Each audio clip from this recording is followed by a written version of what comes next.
사도신경. 나는 전능하신 아버지 하나님, 천지의 창조주를 믿습니다. 나는 그의 유일하신 아들, 우리 주 예수 그리스도를 믿습니다. 그는 성령으로 잉태되어 동정녀 마리아에게서 나시고 본디오 빌라도에게 고난을 받아 십자가에 못 박혀 죽으시고 장사된 지 사흘 만에 죽은 자 가운데서 다시 살아나셨으며 하늘에 오르시어 전능하신 아버지 하나님 우편에 앉아 계시다가 거기로부터 살아있는 자와 죽은 자를 심판하러 오십니다. 나는 성령을 믿으며 거룩한 공교회와 성도의 교제와 죄를 용서받는 것과 몸의 부활과 영생을 믿습니다. 아멘.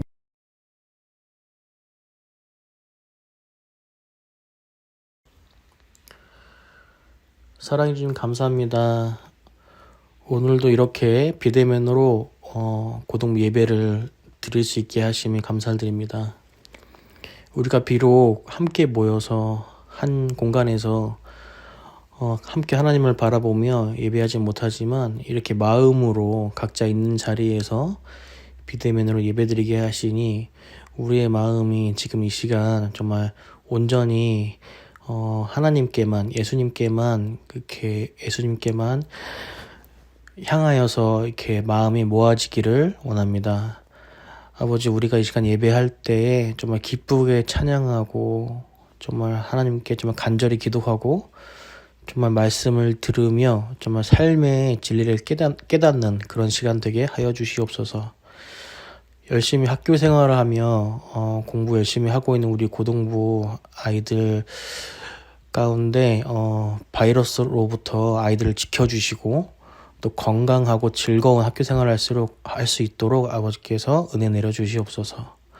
공부하는 가운데 더욱 지혜롭게 하시고 또 강건한 체력 허락해 주셔서 아이들이 정말 멋진 성인으로 성장할 수 있는 그런 밑거름 되는 그런 시간 되게 하여 주시옵소서. 그리고 화동 고등부가 언젠가 함께 다시 모여서 우리가 기쁘게 만나서 함께 웃으며 함께 하나님을 바라며 예배할 수 있는 그 시간을 기대해 봅니다. 오늘 말씀 가운데 아버지께서 깊게 임재하셔서 우리가 말씀을 듣는 그 시간에 정말 은혜 받고 정말 깨달아서 우리 삶 가운데 적용할 수 있도록 아버지께서 인도하여 주시옵소서. 항상 말씀 준비하시고 전하시는 우리 박정수 목사님의 삶 가운데 큰 은총 주시어서 정말 기쁨으로 우리 화동고등부 사역을 감당하실 수 있도록 하나님께서 은혜 내려 주시옵소서. 언제나 우리와 함께 하실 줄 믿으며 이 모든 것 살아계신 예수님의 이름으로 기도드립니다. 아멘.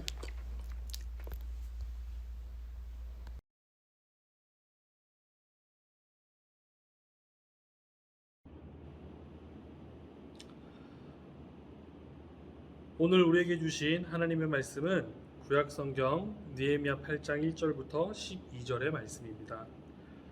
이스라엘 자손이 자기들의 성읍에 거주하였더니 일곱째 달에 이르러 모든 백성이 일제히 수문학 광장에 모여 학사 에스라에게 여호와께서 이스라엘에게 명령하신 모세의 율법책을 가져오기를 청하매 일곱째 달 초하루에 제사장 에스라가 율법책을 가지고 회중 앞 곧 남자나 여자나 알아들을 만한 모든 사람 앞에 이르러 수문학 광장에서 새벽부터 정오까지 남자나 여자나 알아들을 만한 모든 사람 앞에서 읽음에 뭇 백성이 그 율법책에 귀를 기울였는데 그때 학사 에스라가 특별히 지은 나무 강단에 서고 그의 곁 오른쪽에 선 자는 마띠랴와 스마와 아나야와 우리야와 힐기야와 미야세야요 그의 왼쪽에 선 자는 부다야와 미사엘과 말기야와 하순과 하스바다나와 스가랴와 무술람이라. 에스라가 모든 백성 위에 서서 그들 목전에 책을 펴니 책을 펼 때 모든 백성이 일어서니라. 에스라가 위대하신 하나님 여호와를 송축하며 모든 백성이 손을 들고 아멘 아멘 하고 응답하고 몸을 굽혀 얼굴을 땅에 대고 여호와께 경배하니라. 예수야와 바니와 세레바랴와 야민과 아굽과 사부대와 호디야와 마아세야와 그리다와 아사랴와 요사박과 하난과 블라야와 레위 사람들은 백성이 제자리에 서 있는 동안 그들에게 율법을 깨닫게 하였는데 하나님의 율법책을 낭독하고 그 뜻을 해석하여 백성들에게 낭독하는 것을 다 깨닫게 하니 백성이 율법의 말씀을 듣고 다 우는지라. 총독 느헤미야와 제사장 겸 학사 에스라와 백성을 가르치는 레위 사람들이 모든 백성에게 이르기를 오늘은 너희 하나님 여호와의 성일이니 슬퍼하지 말며 울지 말라 하고 느헤미야가 또 그들에게 이르기를 너희는 가서 살찐 것을 먹고 단 것을 마시되 준비하지 못한 자에게는 나누어 주라. 이날은 우리 주의 성일이니 근심하지 말라.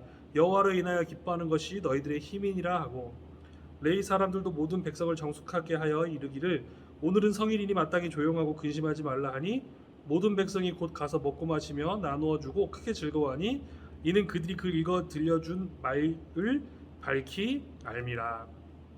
아멘.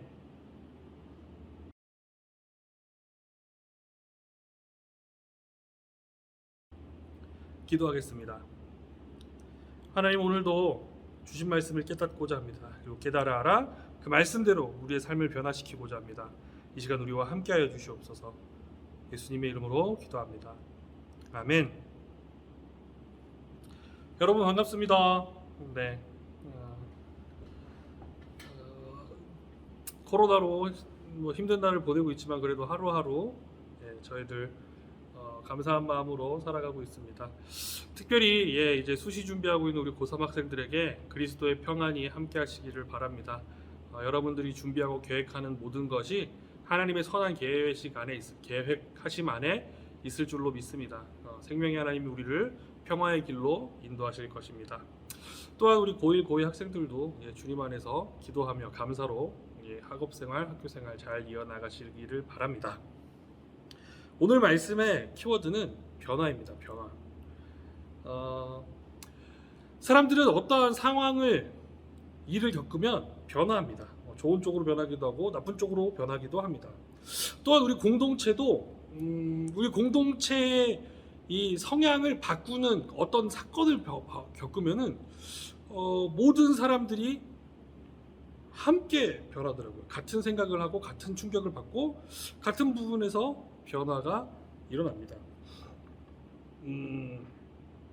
우리 사회 공동체에 큰 변화를 이루었던 몇몇 사건들을 생각해 보다가 어떤 이야기를 나누면 좋을까 하다가 떠오른 게 2008년 숭례문 이야기예요. 2008년 숭례문. 숭례문은 다 알다시피 남대문이 남대문. 우리가 서울 시민이라면은 너무나 친숙한 그 이름 숭례문인데 이 조선 때부터 시작하여서 이 서울에서 600년 넘게 우리 서울의 얼굴이었던 이 숭례문. 2008년 여러분들이 몇 살 때죠? 거의 태어난 지 얼마 안 돼서 4-5살 때 그때 일이죠. 저는 그때 대학교 2학년이었는데 엄청 충격을 받았어요. 엄청 충격을 받았어요. 제가 대학교 2학년 때니까 거의 20평생을 넘게를 서울에서 살아서 너무나 친숙하고 친근한 숭례문이었고 사실 그런 생각을 한 번도 하지 않고 살았던 것 같아요. 그냥 남대문은 남대문이니까. 그런데 저녁에 자려고 누웠는데 막 친구들한테 카톡도 오고 막 뉴스 속보가 뜨고 그러는 거예요. 그래서 TV를 켰더니 실시간으로 남대문이 불타고 있는 거예요. 그 처음에 남대문이 불타는 광경을 보니까 이게 영화 속에서 막 자유의 여신상 쓰러지는 그런 재난 영화 보는 거랑 전혀 느낌이 다른 거예요. 영화도 아니고 실제 상황이고 다른 나라 그것도 아니고 내가 어렸을 때부터 봐왔던 숭례문이 불타는 걸 보니까 너무 정신이 없는 거예요. 이게 뭐야? 그러고 있다가 몇 분 지나니까 눈물이 픽 도는 거예요. 내 평생 살아왔던 서울의 자랑 숭례문이 이렇게 타버린다고?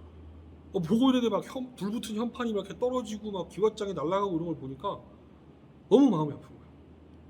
그리고 그 다음날 학교를 갔더니 대부분의 친구들, 특히 서울 출신 친구들이 충격이 크더라고요. 어린 시절부터 숭례문, 남대문을 봐왔던 친구들이.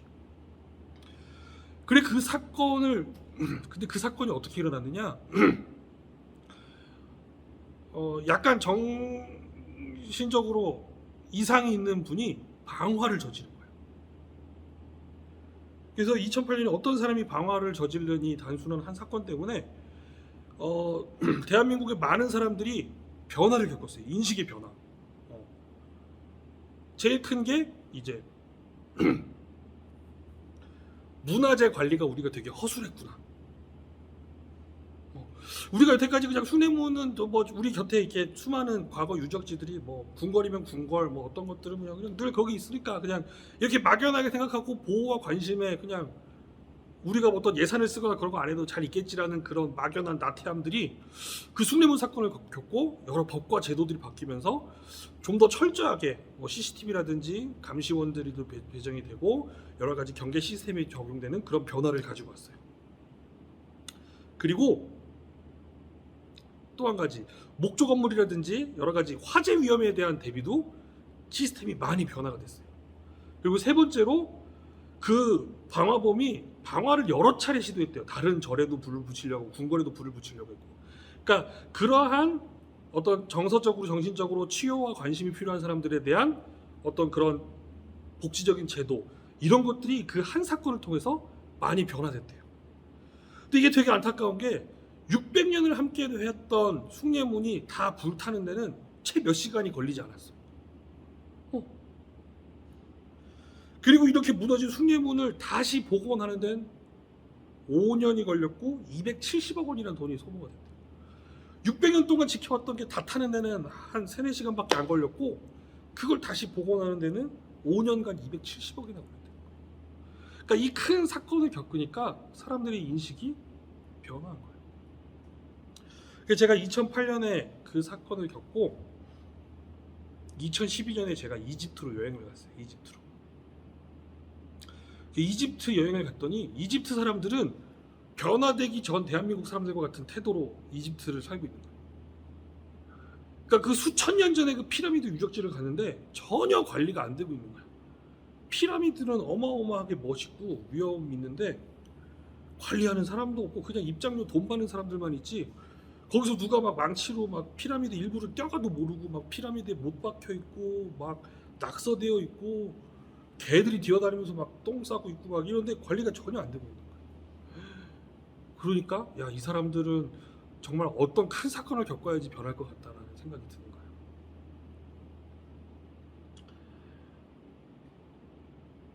오늘 우리가 읽었던 느헤미야에서도 어떤 큰 한 사건을 가지고 이스라엘 사람들이 크게 변화합니다. 느헤미야가 어떤 말씀이냐면은 예루살렘 성전 하나님의 집과 관련된 말씀이에요. 솔로몬 시대에 세워진 하나님의 성전은 몇백 년간 이스라엘 백성들 곁에 늘 있어 왔어요.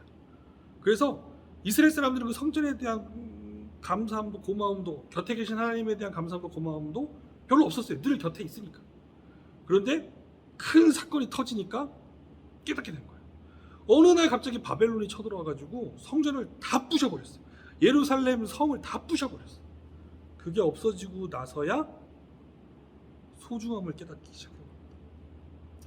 예루살렘 성전이라는 건 다윗 왕부터 재료를 준비하기 시작해서 솔로몬이 완성시켰습니다. 재료 준비 뭐 이런 사전 작업 같은 건 다 치더라도 솔로몬이 이제부터 건물 시작하겠습니다라고 했던 것부터 7년 6개월이나 걸쳐서 만든 엄청 아름다운 하나님의 집이었습니다. 그런데 그게 10년, 20년, 몇백 년간 이스라엘 백성 곁에 있으니까 이스라엘 백성들이 성전의 소중함, 아름다움 이런 것들을 다 잊어버린 거예요. 그리고 방심하고 대충대충 살다 보니까 하나님과도 관계가 멀어지고 하나님께서 바벨론으로 통하여서 이스라엘 백성들을 벌 주셨어요. 그리고 그 과정에 이스라엘의 예루살렘 성전은 한순간에 날아가 버렸어요. 성전하고 성벽하고. 왕 다윗 왕 때부터 2대에 걸쳐서 준비하고 만들었던 실제 건축 시간만 7년 6개월이 걸렸던 이 성전은 부서지는 데 한순간이었어요. 그리고 이 사건을 통하여서 이스라엘 사람들은 변화되었습니다. 아, 우리가 하나님에 대해서 우리 곁에 늘 계신 우리 가까이에 계신 그 하나님의 집 그리고 그곳에 계신 하나님에 대한 감사를 잊으니까 확 날아가 버리는 거예요. 그래서 이 이스라엘 성전과 성벽은 재건되는데 85년이나 걸립니다. 짓는데 7년 6개월, 부서지는데 한순간, 다시 복원하는데 85년. 그리고 오늘 읽었던 느헤미야 8장의 말씀은 이 다시 세워진 성전 안에서 다시 세워진 하나님에 대한 사랑과 기억이 성전 전에 파괴됐을 때 그 이스라엘 사람들의 마음에서 성전과 성벽이 완성되고 변화되는 그 과정을 설명하고 있습니다. 이 복원되는 회복하는 예루살렘 성전과 성벽의 핵심은 하나님의 말씀이었습니다. 오늘 읽었던 말씀 9절을 우리가 다시 한번 읽어보겠습니다. 백성이 율법의 말씀을 듣고 다 우는지라. 총독 느헤미야와 제사장 겸 학사 에스라와 백성을 가르치는 레위 사람들이 모든 백성에게 이르기를 오늘은 너희 하나님 여호와의 성일이니 슬퍼하지 말며 울지 말라 하고. 아멘. 이스라엘 사람들이 오늘 말씀을 통하여 완전히 변화한 거예요. 85년에 걸친 긴 시간 동안 성전과 성벽을 복원하고 바로 바벨론에 의해서 파괴되기 전에 그 하나님과의 돈독하고 뜨거웠던 관계로 다시 돌아가고 회복되고 변화된 장면을 이야기하고 있습니다. 그동안 잊고 살았던 하나님의 말씀, 그동안 잊고 살았던 하나님의 사랑, 그리고 그것을 율법을 통하여 다시 듣게 됐을 때 깨닫게 된 그동안의 자신들의 잘못, 하나님을 먼저 생각하지 않았고 그로 인한 징벌로 공동체가 뿔뿔이 흩어졌던 그 경험, 그것들이 이스라엘 백성의 변화를 가지고 왔습니다. 오늘 말씀을 보면 율법의 말씀을 듣고 다 울었다고 해요. 다시는 죄인으로 돌아가지 않겠다라고 다짐하는 회개의 눈물, 하나님의 백성으로 새로운 삶을 시작하겠다고 하는 다짐의 눈물이었습니다. 그리고 그들은 이 눈물로 끝나는 게 아니라 변화된 삶을 시작합니다. 성전이 다시 복원되기 전의 삶으로 돌아가지 않고 새로운 삶을 살기 시작합니다. 오늘 우리가 했던 8장 말씀 뒤에 족보가 조금 나오고요. 13장에 변화된 이스라엘 공동체의 모습이 나옵니다. 하나님께서 왜 바벨론을 통하여 이스라엘 백성들을 벌하셨느냐?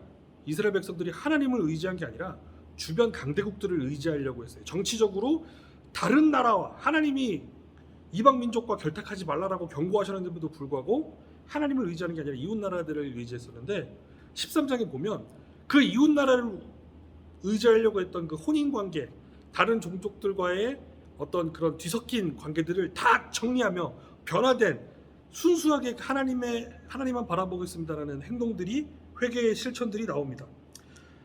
13장에 이스라엘 공동체는 하나님을 의지하지 않고 주변 민족들을 의지했던 그들의 나쁜 관습들을 끊어버리는 모습들이 나옵니다. 말씀을 깨닫는다는 건 실제로의 삶이 변한다는 걸 얘기합니다. 포로 생활을 하며 자신들의 죄는 까맣게 잊고 그들을 포로 생활하게 하셨던 하나님에 대한 원망을 했던 백성들이라면 하나님의 말씀을 듣고 오늘 우리가 읽었던 느헤미야 8장의 말씀은 눈물을 흘리며 회개하며 변화하는 이스라엘 백성들의 모습을 보여주고 있습니다. 이처럼 우리도 변화해야 합니다. 내가 지금 2021년을 사는 대한민국의 고등학생으로서 하나님의 말씀을 제대로 듣고 말씀대로 살아가고 있는가? 우리의 삶을 보면 알 수 있습니다. 변했는가? 변하지 않았는가? 이스라엘 민족들은 변했습니다. 말씀을 듣고 울면서 회개했고 나쁜 버릇에 나쁜 관습들을 다 끊었습니다. 아직은 어린 나이지만 이제 16, 17, 18 고등학생인 여러분들이지만 주님의 제자로 그리스도인으로 살기로 다짐한 우리 화동교회 고등부 여러분, 마음으로는 다짐했지만 아직 우리의 삶의 변화가 없으면 그것은 진정한 변화가 아닙니다. 우리의 삶의 변화가 있어야 돼요. 말씀을 읽기 전과 읽은 후, 그냥 어렸을 때 엄마 가니까 엄마 손잡고, 어렸을 때 친구 가니까 친구 따라서 갔던 그 모습에서 한 발짝 더 나아가서 하나님의 말씀을 읽고 진짜 깨달았습니다 하고 내 삶의 태도와 습관들이 변화했는가를 살펴보셔야 됩니다. 만약 하나님을 사랑하는 것 같은 그런 간질간질한 마음이 내 마음속에 있는데 내 실제 행동이 변하지 않았더라면 우리의 신앙은 조금 더 성장해야 합니다. 왜냐하면 신앙의 진정한 성장의 단계는 변화된 삶의 모습입니다. 요렇게도 한번 내 신앙이 건강하게 성장했는가 안 했는가를 요걸로도 볼 수 있어요. 교회를 떠나 학원이나 학교에서 교회 안 다니는 친구랑 내 행동과 삶의 모습과 태도들이 똑같다면 그것도 조금 이상해요. 분명 우리는 성경을 읽고 하나님의 말씀대로 살기로 했으면 교회 안 다니는 친구랑 나의 삶의 태도와 행동이 조금은 달라야 돼요. 조금 더 손해보고 조금 더 바보처럼 보일지라도 다른 사람들을 더 사랑하는 그런 넓은 사랑의 마음이 우리에게 있어야 해요. 그래서 우리는 어린 시절부터 이런 찬양을 부르는지도 모르겠습니다. 매일매일 조금씩 매일매일 변하지요. 네. 우리의 신앙의 본질은 변화입니다. 바뀌는 것. 악을 떠나 예수님을 닮아가는 것. 울면서 회개하고 다시는 옛날처럼 살지 않는 것. 변화하는 것. 이것이 우리 신앙의 본질입니다. 사랑하는 여러분, 이제 말씀을 정리하겠습니다. 오늘 말씀의 느헤미야서 8장에 보면 예루살렘 백성들은 성전 파괴 전에 그릇된 모습들을 말씀을 통하여 깨닫게 되고 변화하고 13장 뒤에 보면은 확 변한 삶의 모습을 보여줍니다. 안 좋았던 습관들, 옛날 악행했던 것들을 다 끊고 새로운 삶을 살아갑니다. 우리도 말씀을 읽고 교회 다니는 사람이랑 교회 안 다니는 사람이랑 사는 모양이 똑같으면 그거야말로 그거만큼 이상한 게 없습니다. 사랑하는 여러분, 말씀으로 여러분들의 삶을, 생활을 변화시키시기 바랍니다. 함께 기도하겠습니다. 하나님 아버지, 오늘도 하나님 안에서 말씀을 나누게 하심을 감사합니다. 이스라엘 백성이 말씀을 듣고 변화한 것처럼 이 시간 우리의 마음도 변화시켜 주시고 변화받은 우리가 세상에 나아가서 빛과 소금이 되도록 인도하여 주옵소서. 예수님의 이름으로 기도합니다. 아멘.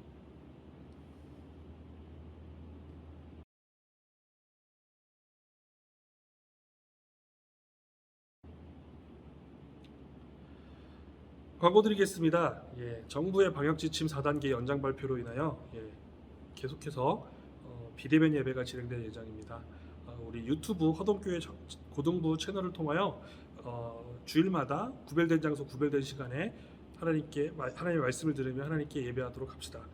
특별히 이번 한 주에 담임 선생님들을 통하여 광고 받으셨겠지만 우리 화동교회 고등부 유튜브 채널의 이벤트 중입니다. 좋아요, 구독, 알림 설정까지 세 가지 꼭 눌러주시고 인증샷 담임 선생님께 보내주시면 좋아요, 구독, 알림 설정까지 한 친구들에게는 기프티콘을 선물로 드릴 예정입니다. 그러니까 여러분 보통 보면 우리 예배가 보통 조회가 60회 이상 나와요. 그런데 지금 구독자는 14명이야. 그러니까 우리 학생들 구독, 좋아요, 알림 설정까지. 그래서 우리 유튜브 채널, 고등부 유튜브 채널을 좀 더 풍성하게 채워나갑시다. 많은 이벤트 참여 부탁드립니다. 이상으로 광고 마치겠습니다.